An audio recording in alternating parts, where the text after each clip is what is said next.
अब मूर्त रूप ले चुका है और संविधान के 128वें संशोधन के रूप में यह संसद द्वारा पारित किया जा चुका है। इसका माननीय मुख्यमंत्री जी ने और हम लोग सभी लोगों ने स्वागत किया है, लेकिन इसको लागू करने के पहले जो दो शर्तें या वो शर्त हैं या पेच हैं, ये तो समय ही बताएगा। ये लगाना कहीं न कहीं से संदेह पैदा करता है। और पहला है जनगणना का काम पूरा होगा, दूसरा है कि जनगणना का काम पूरा होने के बाद फिर से लोकसभा क्षेत्रों या विधानसभा क्षेत्रों का परिसीमन का कार्य होगा। अब आप इन दोनों कार्यों की मतलब व्यापकता को समझ लीजिए। एक तो यह जनगणना जो 2021 में ही हो जानी थी और जिसके बारे में बिहार सरकार ने और मुख्यमंत्री नीतीश कुमार जी ने विधानसभा में सर्वसम्मत प्रस्ताव पारित करके उसी वक्त कहा था कि 2021 की जनगणना जाति आधारित होनी चाहिए, जिसे केंद्र सरकार ने नहीं माना था। वो 21 वाली जनगणना आज लगभग 2023 समाप्ति की ओर है और भारत सरकार ने भी कह दिया है कि अब लोकसभा चुनाव के बाद कराए जाएंगे। अब सोच लीजिए कि लोकसभा चुनाव के बाद कराए जाएंगे और फिर लोकसभा चुनाव के बाद अलग अलग राज्यों के विधानसभा चुनाव आने वाले होते हैं। बिहार में भी उसके बाद विधानसभा के चुनाव होंगे। तो ये चुनावों की श्रृंखला तो चलते ही रहती है, लेकिन इसके आधार पर जनगणना कार्य को रोकना या विलंबित करना ये अपने आप में उचित बात नहीं है। और इसका फिर दूसरा चरण भी जोड़ दिया है एक शर्त के रूप में कि इस जनगणना के बाद फिर परिसीमन का कार्य होगा। परिसीमन अपने आप में कितना बड़ा व्यापक एक तरह से वो उसकी प्रक्रिया होती है, सब लोग जानते हैं कि उसमें सभी दल की राय लेनी पड़ती है, आम लोगों की राय लेनी पड़ती है और वो अपने आप में एक लंबी प्रक्रिया है। तो लगता ये है कि इन दोनों प्रक्रियाओं को पूरा करने के बाद महिला आरक्षण लागू करना ये एक मतलब पहेली नुमा निर्णय है, क्योंकि आज जब संविधान संशोधन हो चुका तो अगर आधे से अधिक राज्य इसका अनुमोदन कर देते हैं तो इसको तो तत्काल लागू हो जाना चाहिए, 2024 के चुनाव से लागू हो जाना चाहिए। और जो हम लोगों की सरकार या मुख्यमंत्री जी ने जो कहा है कि इसमें पिछड़ों और अति पिछड़ों के लिए भी अलग से आरक्षण का प्रावधान होना चाहिए, इसलिए पिछड़ों अति पिछड़ों के लिए महिला आरक्षण में अलग से प्रावधान करके इसको तत्काल प्रभाव से यानी 2024 में होने वाले लोकसभा चुनाव के साथ ही लागू हो जाना चाहिए। पहली बात। दूसरी बात कि ये जो केंद्र सरकार है उसकी जरा कार्यशैली पर नजर डाली कि पहले ये कोई नई सोच नहीं है। सब लोग जानते हैं कि महिला आरक्षण विधेयक 2008 जो 8 में ही आया था वो राज्यसभा में पेश किया गया था और 2010 में उसे पारित किया जा चुका है। तो तकनीकी रूप से वो विधेयक अभी भी जिंदा है, क्योंकि लोकसभा में जो प्रस्ताव या विधेयक लाए जाते हैं और राज्यसभा में जो लाए जाते हैं उसमें ये फर्क होता है। कि लोकसभा में अगर कोई प्रस्ताव आया और वो किसी कारण पूरा अधिनियमीकरण नहीं हो पाया तो लोकसभा के विघटन के बाद वो स्वतः मृत हो जाते हैं। लेकिन राज्यसभा एक अस्थायी निकाय है, वो लगातार चलने वाली सभा है। तो एक तो 2008 विधेयक जो महिला आरक्षण से ही संबंधित था, वो 2010 में पारित होकर तकनीकी रूप से कहीं कोई दिक्कत नहीं थी, और उसमें भी तब जब दोनों विधेयक, आज जो हम नारी शक्ति वंदन विधेयक और जो महिला आरक्षण विधेयक 2008 है, दोनों का मकसद या तथ्य देखिएगा तो एक ही है, जो राज्यसभा पहले से पारित कर चुकी है। लेकिन इनको तो श्रेय लेने वाली बात होती है। कोई पुरानी चीज इनसे पहले भी किसी ने कुछ सोचा है, किया है, ये चीज तो ये न मान सकते हैं, न उसको कोई तवज्जो दे सकते हैं। अब ये देखिए कि उसमें भी जो वैधानिक भाषा होती है, मतलब कानून बनाने की या कानून लिखने की जो भाषा होती है, वो हमेशा सरल और स्पष्ट होती है, और विधेयकों के नाम से ही उसका उद्देश्य जाहिर हो जाता है।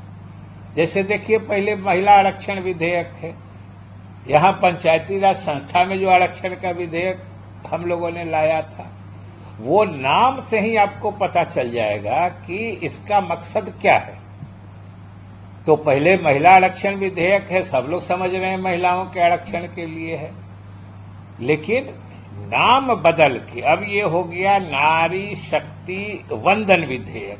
अब सोच लीजिए कि हमेशा माना जाता है कि कानून या विधेयक की भाषा जितनी सरल, स्पष्ट और उद्देश्य पूर्ण लगे, उतनी ही वो वांछनीय होती है। लेकिन अब नारी शक्ति वंदन, अब नारी शक्ति का तो वंदन कई रूप में हो सकता है। ये सिर्फ और सिर्फ आरक्षण के लिए है, ये तो जब कोई पूरा विधेयक पढ़ेगा तब पता चलेगा। जब पुराने रूप में महिला आरक्षण विधेयक 2008 के रूप में पास हो जाता है तो सब लोग सीधे अर्थ, नाम ही से अर्थ समझ जाते। लेकिन इनका उद्देश्य सिर्फ यही था कि ये नया दिखे, इसका पुराने मतलब कोई दूसरा श्रेय न ले ले कि तो हम जो शुरू किए थे वो किए, इसलिए इसको नया कलेवर देके, और उसमें भी वैधानिक भाषा में पहली बार ये नारे जुमले वाली बात आई है। हमेशा विधेयकों के नामाकरण बड़े ही सरल भाषा में होते थे और उद्देश्यपूर्ण होते थे। तो इस तरीके से ये भी एक समझिए कि कलाकारी ही है। लेकिन जो भी हो, ये संविधान में उस समय तो 108वें संशोधन के रूप में 2008 में पेश हुआ था, आज 128वें संशोधन के रूप में ही पास हुआ है। तो कम से कम हम लोग इतना जरूर चाहते हैं कि पिछड़े और अति पिछड़े वर्ग की महिलाओं के लिए अलग से प्रावधान करके और इसको तत्काल यानी 2024 के लोकसभा चुनाव से लागू किया जाए। अब बोलेंगे सर, दो बात आप संशय आप बता रहे हैं कि संशय है, और दूसरा कि लोकसभा चुनाव में ये एक मिनट ये लाइन जो है हम उसमें ये कह रहे हैं कि इस संविधान संशोधन को महिला आरक्षण के लिए लागू करने से पहले दो शर्तें लगा दी गई हैं या दो पेच लगा दिए गए हैं। एक तो जनगणना का काम पूरा होना और उसके बाद परिसीमन का कार्य पूरा होना, और इन दोनों की प्रक्रिया इतनी विस्तृत और इतनी लंबी होती है कि केंद्र सरकार किसी समय अपनी सुविधानुसार इसका समय टाल सकती है इसी के नाम पर। जो जनगणना का अब समझिए 2021 की जनगणना 23 खत्म हो रहा है, उन्होंने कह दिया है कि 24 के बाद होगा, यानी 25-26 कब होगा उसमें भी डेट नहीं बताया गया है। और एक तो वो हो जाएगा, तब फिर परिसीमन का कार्य होगा, पूरे देश में लोकसभा क्षेत्रों का परिसीमन होगा, वो कितना बड़ा काम होगा। और जब अगर आरक्षण अगर मंशा में दाएं बाएं होगी तो किसी समय किसी बात को लेकर टाला जा सकता है, जो भाई नहीं हो रहा है पूरा, वो नहीं हो रहा है पूरा, डिलिमिटेशन में कभी कभी मामला न्यायालय में भी फंस जाता है। तो इसलिए ये कहीं न कहीं संशय की स्थिति पैदा करता है। जो ये साफ नियत से महिलाओं के हित में उनको आरक्षण देने के लिए किया गया है कि महिलाओं के भावना से को जागृत करके राजनीतिक लाभ लेने के लिए आज इसको पारित कराया गया है।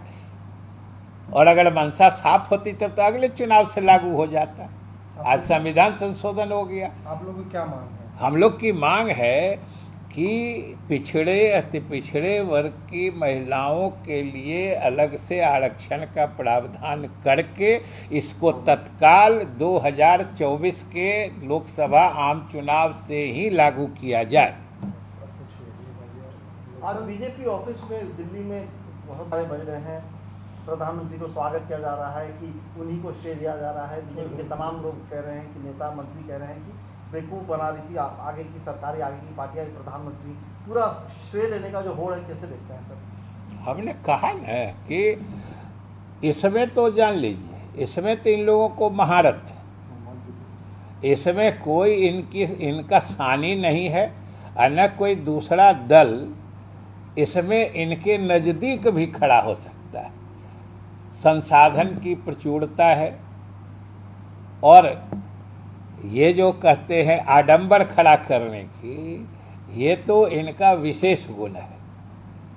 ये तो देखते नहीं है कि एक चुनाव किसी प्रदेश का चुनाव जीतते हैं, पूरे दिल्ली में रैली निकल जाती है, क्विंटल का क्विंटल फूलों की पंखुड़ियां बरसा दी जाती है, लेकिन जब हारते हैं तो एक बार भी उसके लिए प्रधानमंत्री दोषी हैं ये तो कोई नहीं कहते हैं भाजपा के नेता। तो ये तो स्वाभाविक है, इसमें बहुत कुछ देखने की जरूरत नहीं है। मल्लिकार्जुन खड़गे ने भी नहीं, इस बिल को पास कराने में संशय किसको था? ये तो बेवजह अपनी पीठ थपथपाना है ना। सारे दलों ने समर्थन किया है और सच्चाई यही है कि ये सोच, ये आइडिया भी दूसरे दलों का रहा है। कांग्रेस के ज़माने से, यूपीए के ज़माने से आइडिया चला रहा है। उस समय कुछ बाधाएं थी, कुछ लोगों को गलतफहमियां थी, इसलिए न ये न इनकी सोच है और न इसका कोई श्रेय। हाँ, इनके समय में पास हुआ, ये लोगों ने रुचि लिया, ये अच्छी बात है, हम लोगों ने स्वागत किया है उसका। इन्होंने इसको पास कराया, ये स्वागत की बात। लेकिन इसको पब्लिक फोकस में या जनमानस में इसको लाने का श्रेय तो पूर्ववर्ती सरकारों को है। और कहे न कि अगर तकनीकी रूप से इनको श्रेय लेने की जो बीमारी है वो अगर नहीं होती तो 2010 में जो राज्यसभा में पारित है विधेयक, वही लोकसभा में पारित करा देते, संविधान संशोधन हो जाता। लेकिन कहे न, जो एक तो नारे जुमलेबाजी भी है। अब महिला आरक्षण विधेयक जो नाम सुन के सब समझ जाता, अब ये हो गया नारी शक्ति वंदन विधेयक। अब नारी शक्ति वंदना में क्या क्या चीज होती है, अब अलग अलग समझिएगा। लालू प्रसाद यादव ने भी 25 सालों के बाद ही सही, लेकिन इसका समर्थन किया, आरजेडी ने समर्थन किया इसका, इस बिल का। नहीं, ये ऐसी चीज है सब लोग से। और आपको एक चीज बता दें कि बिहार सरकार तो महिलाओं के लिए आरक्षण के मामले में अग्रणी भूमिका निभाई है और पूरे देश की नज़र खोली है। और ये नीतीश कुमार जी की विशेषता रही है कि महिलाओं को आगे बढ़ाने में पूरे देश की नज़र खोलने, पूरे देश का ध्यान आकृष्ट कराने में कि भाई अगर हमारी आबादी के आधे हिस्से को हम लोग नज़रअंदाज करते रहेंगे, उनको चाहे आर्थिक क्षेत्र हो, सामाजिक क्षेत्र हो, राजनीतिक क्षेत्र हो, उसमें उनकी भूमिका अगर हम लोग आगे नहीं बढ़ाएंगे तो देश की प्रगति उस रफ्तार से नहीं हो पाएगी जिसकी हम लोग कल्पना करते हैं या जिसकी सोच रखते हैं। सर 25वें सर बिहार में चुनाव है, तो लगता है कि चुनाव के पहले जो महिला आरक्षण बिल है वो लागू हो पाएगा? हम तो कहे ना कि हम लोग तो चाहते हैं 24 से हो जाए, हम लोगों को कोई दिक्कत नहीं है। हम लोग तो महिला आरक्षण के शुरू से नहीं, मौलिक पक्षधर रहे हैं, मौलिक।